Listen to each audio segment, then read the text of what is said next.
Yeah, hello everyone. Thank you very much for having me. I'm not a CODART member. I'm a member of the Arbeitskreis, though. I'm very happy to be here and will tell you something about our provenance research department and our work here in Cologne. Let me just very briefly introduce our small team. The Department for Provenance Research for 9 public collections of the city of Cologne is based in the Arts and Culture Department. We are a small team, as I said, consisting of my dear colleague Markus Leifeld, who is here today, a trained historian, and myself, an art historian. We had that question today already. Our responsibility lies in provenance research, obviously, and we initiate long-term research projects. We do systematic review of museums' holdings, and that is our responsibility, as well as contextual research and collection history as well. My chosen case study will hopefully illustrate a bit our strategies, the possibilities and challenges of provenance research. And this is my case study. It's a restituted 19th century drawing by Adolf Menzel that is now on permanent loan to the Kunsthalle in Hamburg. The drawing is entitled Rooftops in Schandau, and the title captures the first challenge, as the drawing has been given various titles throughout the years. The drawing bears the artist's signature, or rather monogram, and is dated 1886, the summer in which Menzel spent a few days in Schandau, a small town in the eastern part of Germany, the so-called Elb-Sandsteingebirge in Saxony. To the lower right, you will see the artist 2 years before his death in 1905. Our research, as the research of many, begins with a systematic review of the inventory books. The research allows us to uncover names of Nazi victims as well as red flag names. In this particular case, the Hamburg-based dealer Hildebrand Gorlit features in the provenance, and red flag names such as that of Gorlit result in research projects and third-party funding. You've heard about the German Lost Art Foundation. Christoph introduced it already. This is the most important organization to support systematic research here in Germany.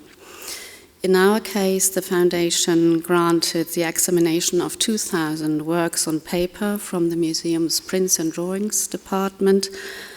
All that we researched everything that's been acquired between 1933 and 1945. And the restitution of the Menzel drawing is an outcome of this large-scale provenance research project that has been conducted by our esteemed colleague Jasmin Hartmann at the time.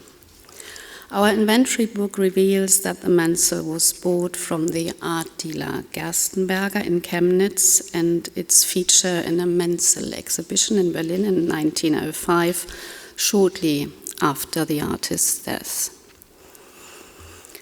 I'll show you the full provenance as it stands today on this slide. And it names the art dealer Gerstenberger and the already previously mentioned Hildebrand Gorlit, and the first owner of Menzel's Rooftops in Schandau, that was Albert Wolffsohn. You'll see him in the lower right in a portrait by Liebermann dating from 1906. The Albert Wolffsohn collection in Hamburg, as the first owner, is the starting point, and Albert Wolffsohn is the lender to the Menzel exhibition in 1905. The distinguished collector was a lawyer, a member of Hamburg's parliament, and from 1998, a member of the Commission for the Administration of the Kunsthalle, and Albert Wolffsohn's collection of works of the late 19th century was highly valued in the city. One of the most important paintings, the Waterloo Bridge by Claude Monet, is still part of the museum in Hamburg, and it's been sold by his widow in 1924. Now I would like to draw your attention to the names given in blue, as these names could only be added to the provenance when the archive of the Hamburg-based art dealer Hildebrand Gohlet came to light. This was around 2014. This exact transfer of ownership has only been resolved by finding the dealer's account books. After Wolffsohn's death in 1913, the collection went to his widow Helene. She in turn bequeathed the remaining collection after her death in equal shares to her two children, her daughter Elsa Helene and her son Ernst Julius. This drawing came into Elsa's possession. Her daughter-in-law, Elisabeth Linda Martens, sold the drawing to Hildebrand Gohlet before she left the country. She had married Elsa's only son, Dr. Gerhard Otto Martens, formerly Cohn, and he took the name of his non-Jewish wife. Their children were the rightful heirs to this drawing.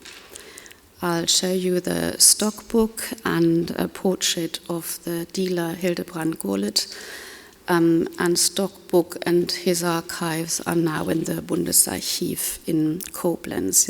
You will read that Frau Dr. Martens sells 4 menstrual objects, amongst them Dächer, roofs, and above her that name of her mother-in-law, Frau Dr. Kohn.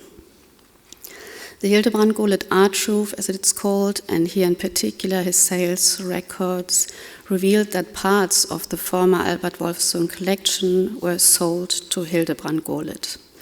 The Wolffsohn family was persecuted, whereas Wolffsohn's son Ernst stayed in Hamburg. Gohlet's stock books enabled us to reveal the fate of his daughter Elsa and her only son's family. Their fate was so far completely unknown.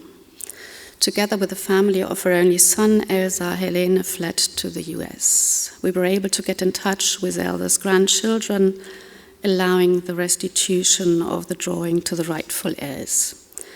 Business records as the ones from Gohlet are enormously valuable sources, comparable to the importance of those of the art dealers like Hugo Helbing or Julius Böhler in Munich. Archives of art dealers of that time have become increasingly accessible and are critical for the provenance research. Our inventory books reveals that in the summer of 1939, the museum acquired rooftops in Schandau from the Chemnitz-based art dealer Gerstenberger, though it remains unclear when exactly Gohlet handed this drawing over to this colleague Gerstenberger.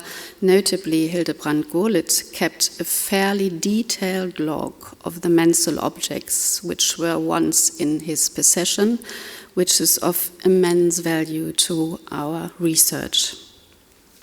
The archival material I'm showing here is relating to our drawing. So we discovered a photo of the drawing, the exhibition catalogue in 1905 with the name of Elsa's brothers Ernst stamped on the cover, and here an image of the catalogue number 5445, where circles and crosses in different colors indicate that the collection has been divided between the siblings after their mother's death. The museum has reached out to the descendants of Ernst, the brother who stayed in Hamburg, who reside there to this day, and who visited the Wallraf-Richartz-Museum. Finally, the work was restituted, as I said, to the rightful heirs in the US by resolution of the Cologne City Council. Notably, the rooftops in Schandau were not the only drawing by Menzel that was returned to the Wolffsohn family. In context of the Hildebrand Gohlet task force, another Menzel was returned to the Wolffsohns. So this is the other one that was to be found in Cornelius Gohlet's house you remember the task force has been subject already for several times this morning. And Cornelius Gurlitt, you'll see, next to his father. He was the one who kept his father's archive and the works he left. Let me return to the large-scale project in the Prints and Drawings Department granted by the German Lost Art Foundation. Of the 2,000 works on paper, the vast majority of the provenance remains incomplete to this day. We've heard about this already for quite some time. Jacques spoke about it and many more. The results of our research, though, on individuals, on contexts and institutions are published in various ways and noted and saved in our internal database. And together with our esteemed colleagues, we have carried out several projects in recent years, researched the provenance of 3,500 objects and restituted around 26 objects throughout the city. And additionally, with recent developments, our field has expanded significantly, and we try to shed light on colonial contexts of injustice as well. And I can just conclude, as other colleagues did the same, a lot of work is still ahead of us. Thank you very much.